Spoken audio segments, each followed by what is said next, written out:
Welcome to Dhanguru India channel. మీకు ఈ వీడియోలో బడ్జెట్ 2024లో అనౌన్స్ చేసిన న్యూ ఇన్కమ్ ట్యాక్స్ స్లాబ్స్ గురించి సింపుల్గా ఎక్స్ప్లెయిన్ చేస్తున్నాం. ఎవరికైతే సంవత్సర ఆదాయము 3 లక్షల లోపు ఉంటుందో వాళ్లకు ఇన్కమ్ ట్యాక్స్ ఏమీ వర్తించదు. ఇదే లిమిట్ ఇంతకుముందు 2.5 లక్షలు ఉండేది. అలాగే స్టాండర్డ్ డిడక్షన్ని ఈ బడ్జెట్లో 50,000 నుంచి 75,000కు పెంచారు. సో ఎవరైతే న్యూ ట్యాక్స్ రిజిమ్లో ఐటీఆర్ ఫైల్ చేస్తున్నారో వాళ్లకు up to 3 lakhs nil income tax. ఇంతకుముందు 3 to 6 lakhs ఉండేది, ఇప్పుడు 3 to 7 lakhs అయింది. బట్ ట్యాక్స్ స్లాబ్ రేట్ 5% అలాగే ఉంది. ట్యాక్స్ స్లాబ్ రేట్స్ అంతా అలాగే ఉంచారు. ట్యాక్స్ స్లాబ్ బ్రాకెట్స్ మాత్రం కొంచెం మైనర్గా చేంజెస్ చేశారు.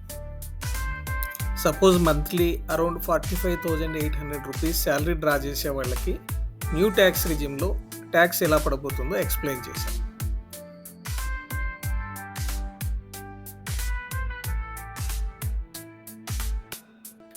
ఈ వీడియోలో ఉండే ఇన్ఫర్మేషన్ మీకు యూస్ఫుల్గా అనిపిస్తే మీ ఛానల్ సబ్స్క్రైబ్ చేయండి, లైక్ చేయండి, మీ ఫ్రెండ్స్కి షేర్ చేయండి. Thank you.